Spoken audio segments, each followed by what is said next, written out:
Welcome. In this video, we'll be integrating the square root of 1 minus 4x squared dx. So this one looks like it's almost in the form square root of a squared minus x squared. But if you notice here, we have this constant 4 out front, which we don't have. And I want to get rid of that because once I have it in this form, I can just let x equal a sine theta. Okay, so let's go ahead and factor out that 4.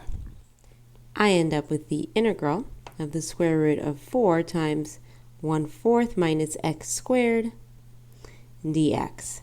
Well, this is not lovely, since here I have 1 over 4, which is equal to 1/2 quantity squared. That tells me that a is equal to 1/2 here.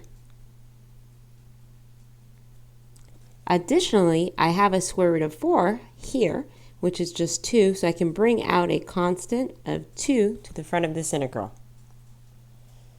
This leaves me with 2 times the integral of the square root of 1/2 squared minus x squared dx.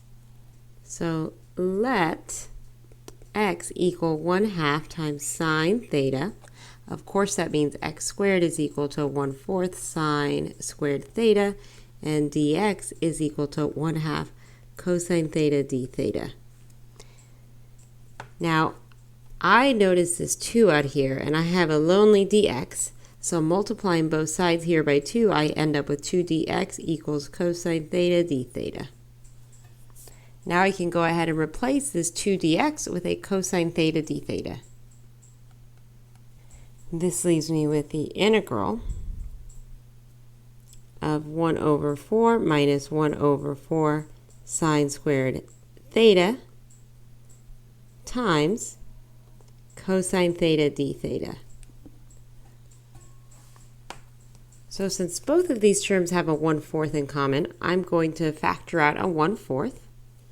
This leaves me with the integral of the square root of 1/4 times 1 minus sine squared theta times cosine theta d theta. Now, this square root of 1/4 can come out as a constant up front, and the constant will be 1/2. Since, as we already saw, 1/2 squared is equal to 1/4, so I can just write the square root of 1/4 as 1/2. Okay, so this is 1/2 times the integral of the square root of 1 minus sine squared theta times cosine of theta d theta. Now, recall from trig that cosine squared theta plus sine squared theta is equal to 1. So 1 minus sine squared theta is equal to cosine squared theta. So I can replace this whole quantity with cosine squared theta. Okay, this simplifies to 1/2 times the integral. And what is going to be the integrand? Well, this is just cosine of theta, and then I have another cosine of theta here, so this whole quantity will just be cosine squared theta here. So now we need to recall again from trig that cosine squared theta is equal to 1 plus cosine 2 theta over 2. Okay, so let's use that. This becomes 1/2 times the integral of 1/2 times 1 plus cosine 2 theta d theta.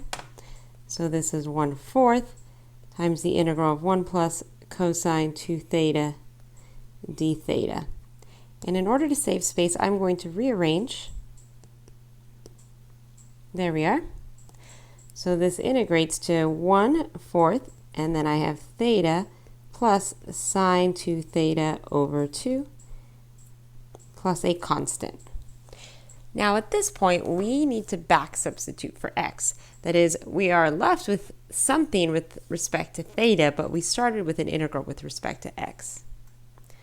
So first, let's do the easy one. And let's use this fact here. We said x equals 1/2 sine theta. So sine theta has to equal 2x. This means theta equals sine inverse of 2x. Great, so I can replace this theta with sine inverse of 2x in the next step. Next, I need to figure out what to do with sine of 2 theta over 2. Well, this is going to require a couple things to remember. The first is sine 2 theta is equal to 2 sine theta cosine theta. So if I divide both sides by 2, sine 2 theta over 2 is equal to sine theta cosine theta. You might be asking yourself, well, how does this help? Let's sketch a triangle to find out. Namely, let's sketch a right triangle. So there's my right triangle. Here's theta. And now since sine theta, as we see here, is equal to 2x, remember sine theta is opposite over hypotenuse. So the side opposite to theta has to equal 2x. If I were to write 2x over 1 and say, I know sine theta equals 2x over 1, the 2x is the opposite side and the 1 is the hypotenuse. So we need to put a 1 here. Now finally, I can figure out my goal, which is to find what cosine of theta is, because I know what sine theta is. Sine theta is equal to 2x, but I don't know what cosine theta is. Let's review the Pythagorean theorem. That is a squared plus b squared equals c squared. In this case, the a is the unknown, so a squared plus 2x squared equals 1 squared. That tells me that a squared is equal to 1 minus 4x squared. So this a that I'm looking for right here is simply the square root of 1 minus 4x squared. From this, I can gather that cosine of theta is equal to the adjacent side here over the hypotenuse, so it's just equal to this square root. Finally, I can write sine 2 theta over 2, which I have here underlined in blue, is equal to sine theta cosine theta. And this sign looks like an 8, so let me fix that. There we are, which is equal to 2x, since here we see sine of theta is equal to 2x. And cosine theta over here is equal to square root of 1 minus 4x squared.